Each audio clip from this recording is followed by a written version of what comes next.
Terima kasih saudara-saudaraku yang dikasih Tuhan. Hari ini ada pelayanan KKR di daerah Kelor, Tangerang. Terima kasih yang sudah berbagi di Lumbu Yusuf Pas Agape. Ada yang berbagi baju-baju second, masih bagus-bagus. Dan juga 2 galon air. Dan ini makanan-makanan ya di packing setelah KKR kita bagikan. Biar lawatan Tuhan di akhir zaman terjadi. Banyak jiwa-jiwa yang sudah diselamatkan, dikuatkan. Dan yang belum percaya Yesus bisa diselamatkan. Haleluya, amin. Tuhan yang besar, yang tak berjanji dan sanggup menghadapi. Aku bersepakat percaya kuasanya. Ku terima sekarang, terima sekarang, ku terima sekarang, terima, ku terima sekarang, terima. Ku terima sekarang kebenaran kami.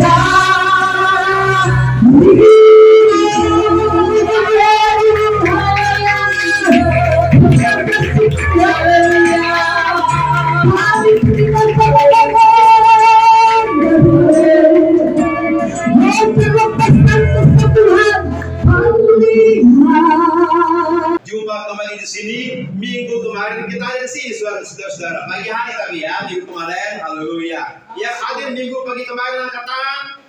Minggu kemarin yang hadir, haleluya. 2, 4, 5, kayaknya ada 7.000 kemarin ya. Haleluya. Puji Tuhan, senang sekali. Ya, kemarin hadir kira-kira 7.000 orang. Dan hari ini 2 kali lipat, ada 14.000 lebih. Luar biasa ya. Ya, kita imani saudara ya, puji Tuhan. Terima kasih Bapak Ibu, kita boleh hadir di sini untuk sama-sama menyembah Tuhan. Ya, oke Bapak Ibu dan saudara Tuhan. Mari sama-sama kita membaca Alkitab Bapak Ibu. Kita membaca di Mika pasal 7 ayat yang ke-7. Mika pasal 7, Mika ya. Mikana, kalau Mikana YouTuber ya. Tahu pernah nonton YouTube Mikana? Ya, apologetik perempuan ya, luar biasa ini ya, Yesus. Nah, Mika kita perjanjian lama. Mika pasal 7 ayat yang ke-7. Ya, Mika pasal 7 ayat yang ke-7. Bapak Ibu sudah menemukannya, katakan amin. Amin. Haleluya, luar biasa. Ya. Kita baca satu ayat ini, karena ini satu ayat saja, kita baca sama-sama. Ya. 1, 2, 3. Tetapi aku ini akan menunggu Tuhan, akan mengharapkan Allah yang menyelamatkan aku. Allahku akan mendengarkan aku. Oh, ulangi-lagi ayat luar biasa saudaraku. 1, 2, 3. Tetapi aku ini akan menunggu Tuhan, akan mengharapkan Allah yang menyelamatkan aku. Allahku akan mendengarkan aku. Wah, luar biasa. Bapak Ibu kasih Tuhan, ayat ini memberitakan kepada kita bahwa Allah yang kita punya itu adalah Allah yang dalam ayat ini punya karakter luar biasa. Dikatakan oleh Mika, dia adalah Allah yang menyelamatkan kita. Katakan amin. Amin. Yang kedua, dia adalah Allah yang mendengarkan kita. Katakan amin. Amin. Jadi kita punya Allah Bapa di surga itu hebat sekali saudara-saudara. Karena Mika punya pengalaman bahwa Tuhan yang dia percaya adalah Tuhan yang menyelamatkan dia. Amin. Amin. Apa artinya? Dia bilang Tuhan Allah adalah Allah yang menyelamatkan dia. Berarti Mika itu seringkali berhadapan dengan bahaya demi bahaya. Masalah demi masalah. Keadaan rumit demi keadaan rumit. Tetapi pengalaman dia adalah bahwa dari masalah ke masalah, dari hal yang sulit ke hal yang sulit, Tuhan selalu ada menyelamatkan dirinya. Katakan amin. Amin. Kalau Mika alami itu Bapak Ibu, bahwa Allah itu nyata bagi dia dan menyelamatkan dia, maka Tuhan yang sama nyata bagi kita dan pasti menyelamatkan kita. Katakan amin. Haleluya. Amin. Walaupun perbedaan tahun kita dengan Mika ribuan tahun yang lalu. Mika lahir dalam zaman bahkan sebelum Kristus lahir secara manusia di Bethlehem. Karena Mika dalam perjanjian lama. Tetapi Allah yang kita sembah, saudaraku, dalam zaman Mika adalah Allah yang sama, yang tak pernah berubah dulu, sekarang, hari ini, bahkan sampai selama-lamanya. Katakan amin. Amin. Karena Ibrani berkata, Yesus Kristus tetap sama kemarin, hari ini, bahkan sampai selama-lamanya. Apa artinya? Artinya adalah kalau Mika ditolong Tuhan, hari ini kita ditolong Tuhan. Amin. Kalau Mika dapat kalian keluar, kita juga bisa alami hal yang sama. Amin. Haleluya. Puji Tuhan. Oleh karenanya hari ini kita bersyukur karena kita dapat pesan firman ini, Mika 7 ayat 7. Sekali lagi Pak ulangi, tetapi aku akan menunggu Tuhan, akan mengharapkan Allah yang menyelamatkan aku. Allahku akan mendengar aku. Dalam ayat ini, saudaraku, dalam ayat 1 ayat ini saja, kita melihat betapa ajaibnya kebenaran ini. Karena Mika mengalami pertama penyelamatan dari Tuhan. Amin. Yang kedua, dia mengalami bahwa Allah itu penjawab doa. Kan dibilang Allah mendengarkan aku. Kalau Tuhan mendengarkan kita, bagi Tuhan punya telinga, dia tuli. Katakan amin. Haleluya. Anak di luar negeri boleh tuli. Mamanya telepon agak diangkat-angkat. Udah 3 jam, mana nih anakku, mana anakku. Anaknya sibuk berenang, saudaraku. Haleluya. Mamanya di Bogor, di Kelor, telepon kagak jawab-jawab, WA kagak dibaca-baca. Tapi Yesus kita luar biasa. Haleluya. Tuhan berkata, Allah punya telinga tidak orang tajam untuk mendengarkan kita. Itu Allah Mika dan itu Allah kita juga. Untuk mengalami penyelamatan dari Tuhan dan mengalami doa dijawab Tuhan, maka ada resepnya dalam kalimat pertama. Apa resepnya? Mika berkata, tetapi aku akan menunggu Tuhan. Amin. Amin. Oleh karenanya, jangan bosan menunggu Tuhan. Ada pepatah Indonesia kan? Apa pepatahnya? Menunggu itu pekerjaan yang membosankan tayo.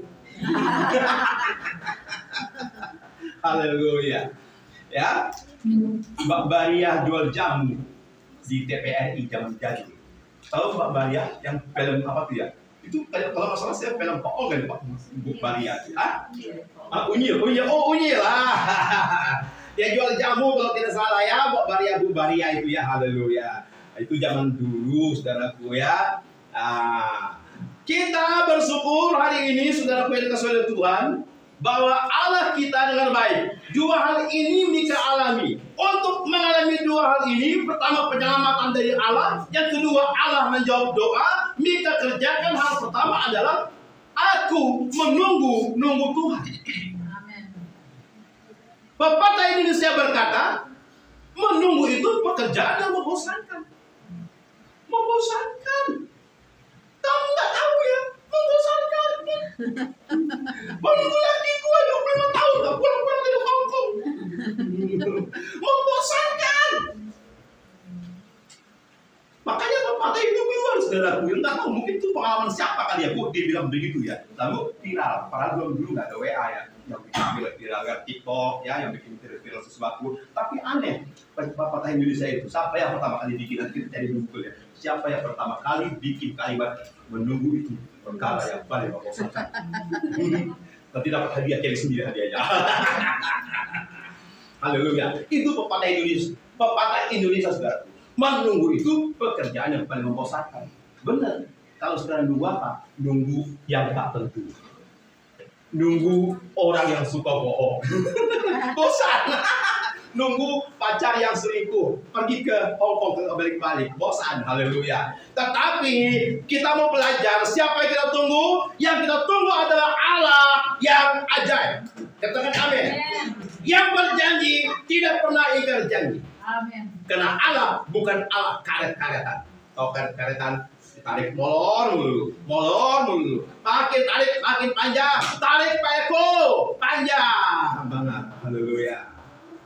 Tapi kita bersyukur Tuhan kita itu Allah yang menggenapi janji. Oleh karenanya, jangan bosan menunggu Tuhan. Hari ini Pak Adi mengajak Bapak Ibu merenungkan minimal 3 hal penting. Ya, apa perlunya menunggu Tuhan? Amin. Pak Pendeta nggak ada kerjaan ya, kok banyak nunggu Tuhan aja nunggu Tuhan. Nunggu presiden kek? Nunggu bupati? Atau nunggu bos dari Taiwan ya? Yang tunggu ke belakang ya. Nah, Pak Pendeta nggak ada bahan lainnya. Kayak kalau saya mendengar pendeta ini khotbah, nunggu Tuhan, nunggu Tuhan, nunggu Tuhan lagi, nunggu Tuhan lagi. Haleluya. Ya kan?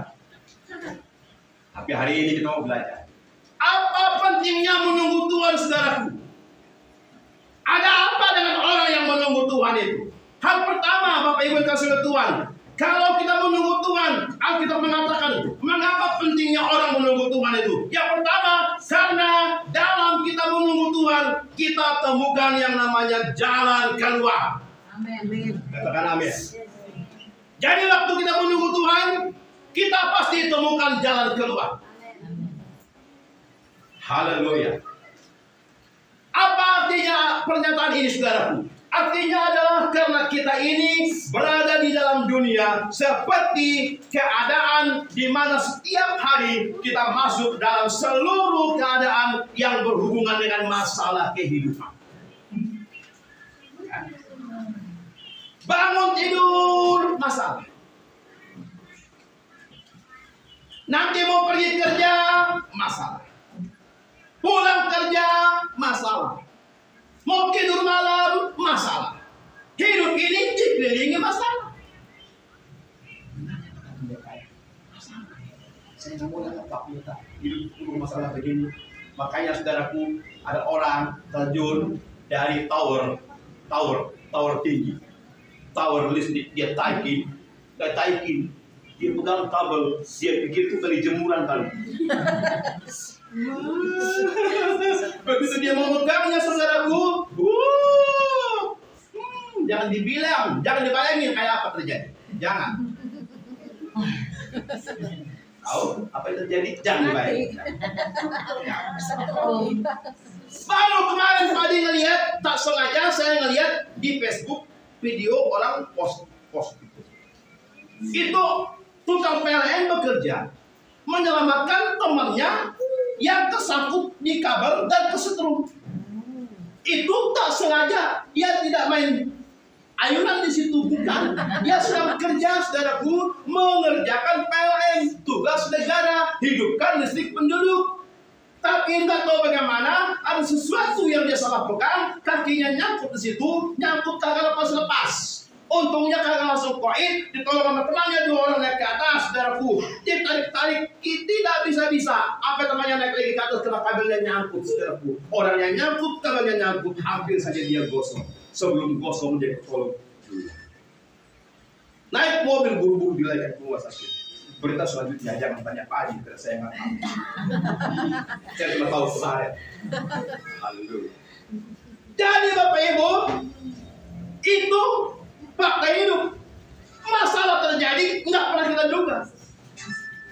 Tapi kita percaya bahwa sekalipun kita hidup penuh dengan keadaan yang berhubungan dengan masalah, kita bersyukur punya Tuhan yang memberikan kepada kita jalan keluar. Katakan amin. Amin. Bapak Ibu kasih Tuhan, hal pertama ini, saya ulangi poinnya. Mengapa pentingnya menunggu Tuhan itu? Karena menunggu Tuhan itu adalah menuntun kita kepada suatu jalan keluar. Waktu kita menunggu Tuhan, kita temukan jalan keluar. Lihat Yunus, saudaraku. Pada waktu Yunus lari jauh dari hadapan Tuhan, bukan menunggu Tuhan ya, lari dari hadapan Tuhan. Pada waktu Yunus lari dari hadapan Tuhan, yang dia temukan bukan jalan keluar, dia temukan jalan buntu.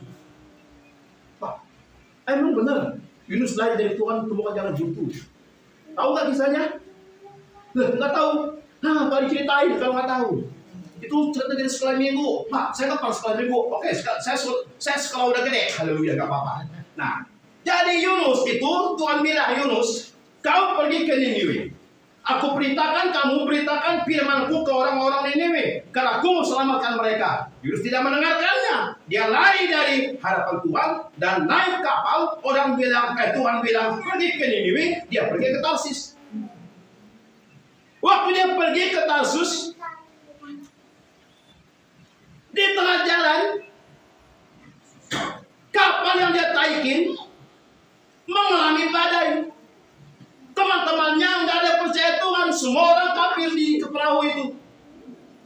Kapal goncangnya luar biasa, ombak hampir menelan mereka. Mereka bingung, ini siapa yang punya pekerjaan, gara-gara siapa ini? Mereka cari, nggak ketemu orangnya. Mereka turun ke bawah kapal. Rupanya kapal zaman dulu udah canggih. Kapal zaman dulu ada ruangan bawah. Hebat ya, orang menemukan kapal pesiar belum ya. Tapi hebat kalau zaman dulu kapalnya udah di ketiga. Yunus sembunyi di ruangan paling bawah. Sementara kapal ombaknya gede, dia tidur nyenyak. Kurang ajar Yunus ya. Sebenarnya bukan kurang ajar sih. Maksudnya daripada gue bikin masalah, gue tidur aja. Itu Yunus tuh. Ada yang begitu, Pak, dia tahu, gue penuh masalah. Makanya gue tidur dulu. Haleluya. Yunus itu saudaraku, nah tidur di situ, ketemu sama teman-temannya. Hey, lo tidur enak-enak bro, kapal kita tenggelam bro, lo tidur bro, bangun bro, lo kagak lihat bro, terancam kita ini. Baru dibilang sorry, gara-gara gua masalah yang terjadi. Lalu, lo gimana nih, gara-gara lo lempar gua ke laut tuh, lempar kowe ke laut kata dia. Jantan juga tuh Yunus, mengakui dia yang bikin masalah, dia yang minta dilempar ke laut. Tuh, ada nggak yang berani begitu? Kita lagi dalam suatu kelompok, kita yang bikin masalah, gara-gara kita sadar, bilang lempar kowe ke Cisadane. Ada yang begitu kagak? Kita justru, lu bilang saya bikin masalah, dia enak aja, lu kali yang bikin masalah. Nah, kalau itu kan kita ya. Yunus tidak. Yunus menyadari dia yang bikin masalah. Lempar saya ke laut. Dia lempar lagi sama kembali ke laut. Waktu dilempar saudaraku, dapat jalan keluar. Mana? Dapat ikan saudaraku. Ikan lihat, wah ada pelet nih gede. Pelet yang punya kaki punya tangan. Ikan nggak tahu ikan namanya. Ikan apa ya? Wih, dia nggak tahu apa ya. Ikan besar datang dan menelan Yunus. Lihat, kalau orang jauh dari Tuhan, bukannya menunggu Tuhan, yang datang jalan dulu. Ada? Ketemu perut ikan, masuk perut ikan yang nggak ada jalan, yang ada kegelapan, yang ada bau amis ikan, yang ada jalan buntu, yang ada kematian. Itu Yunus saudaraku. Jadi Yunus memberitahu kita pelajaran penting. Kalau jauh dari Tuhan, kita akan bertemu dengan masalah demi masalah demi masalah. Betul? Enggak jauh dari Tuhan yang masalah datang. Betul ya? Apalagi jauh dari Tuhan. Jadi kalau gue punya prinsip, jauh dari Tuhan masalah datang, ikut Tuhan ada masalah, ikut Yesus ada masalah, setia juga ada masalah, kagak setia ada masalah, mending pilih mana? Ya, mending pilih setia, mending pilih ikut Yesus ada masalah. Haleluya, amin. Kali-kali ada pertolongan. Kalau dalam Tuhan bukan kali-kali lagi, kepastian. Amin. Ini udah jauh dari Tuhan, jalan buntu, kagak jadi Tuhan, ada masalah. Amsyong, tahu amsyong? Itu loh, makanan bulat-bulat itu. Amsyong tuh jatuh di tangga, bonyok, tiara, benjol-benjol. Itu namanya amsyong ya. Haleluya.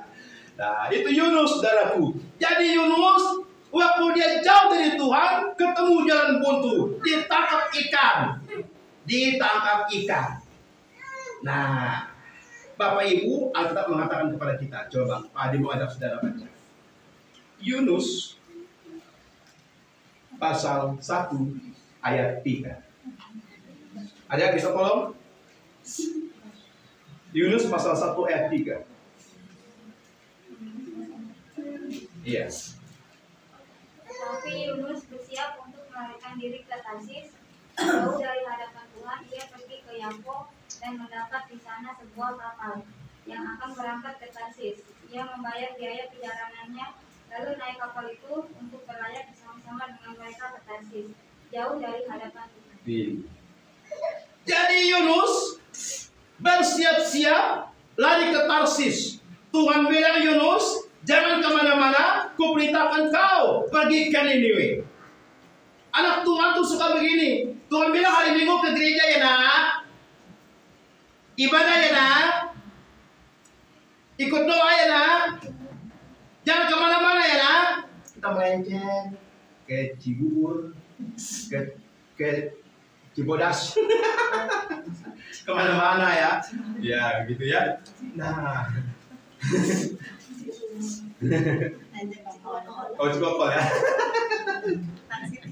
iya Cikokol dekat segera ya, haleluya. Nah. Tuhan bilang A, kita B. Tuhan bilang B, kita langsung lompat jet, haleluya, jauh banget.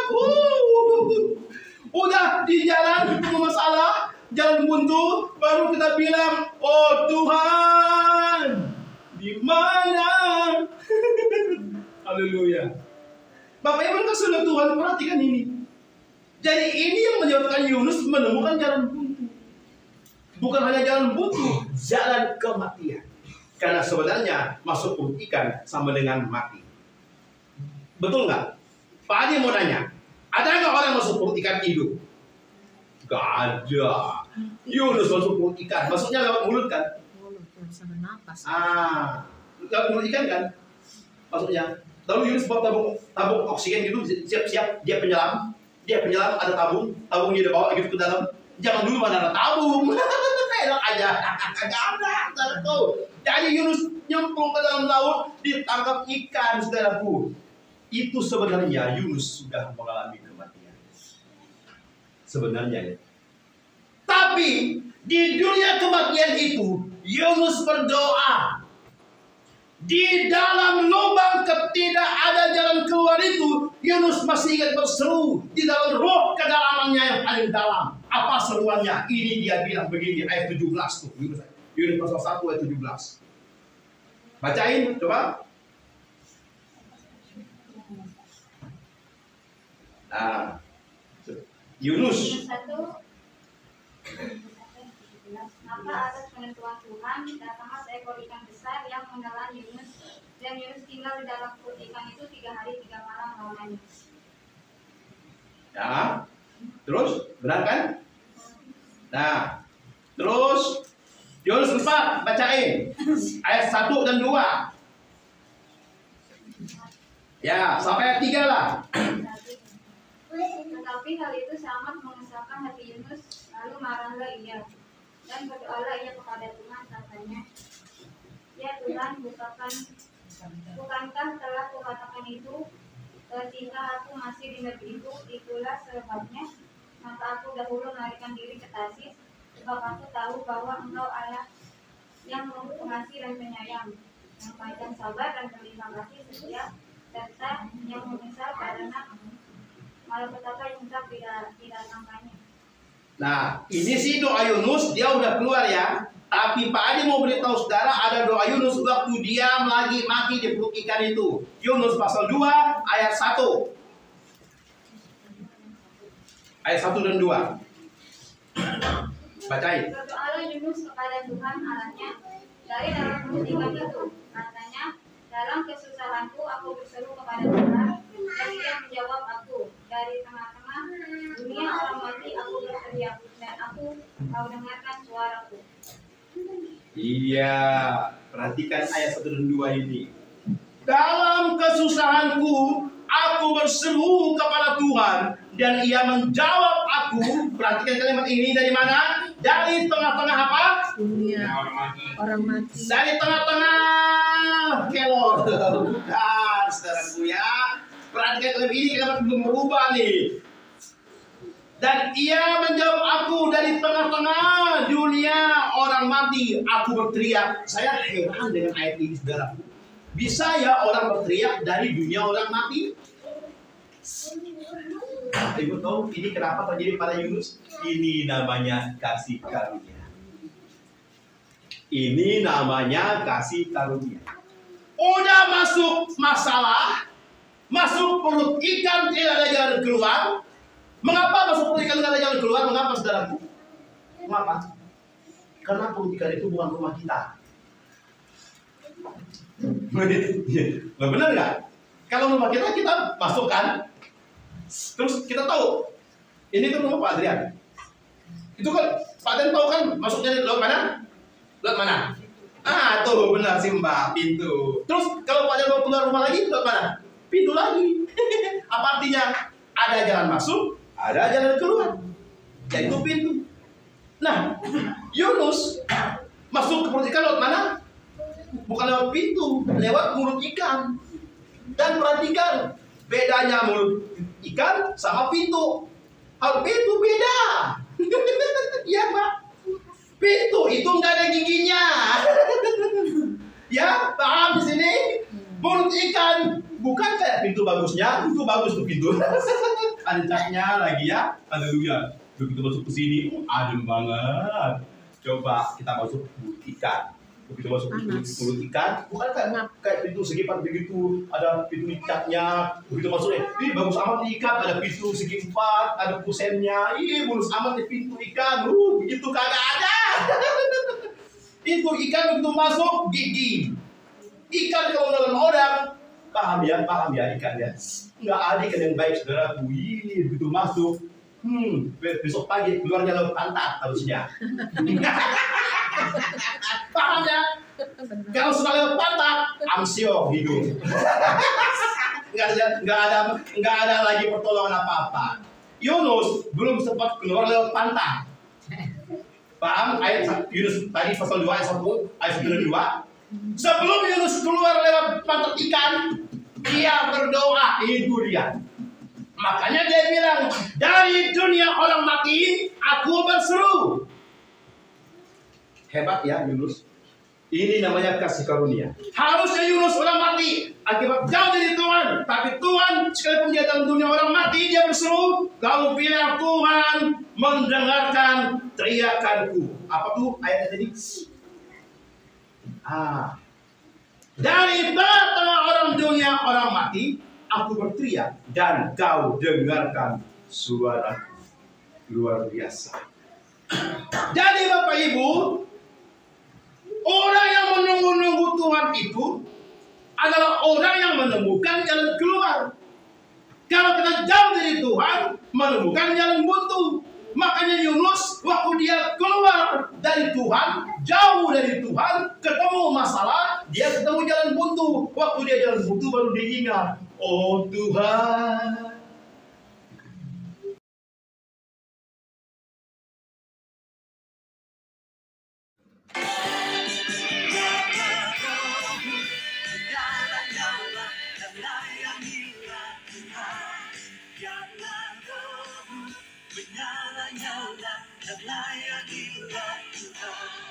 Karena rohmu menyala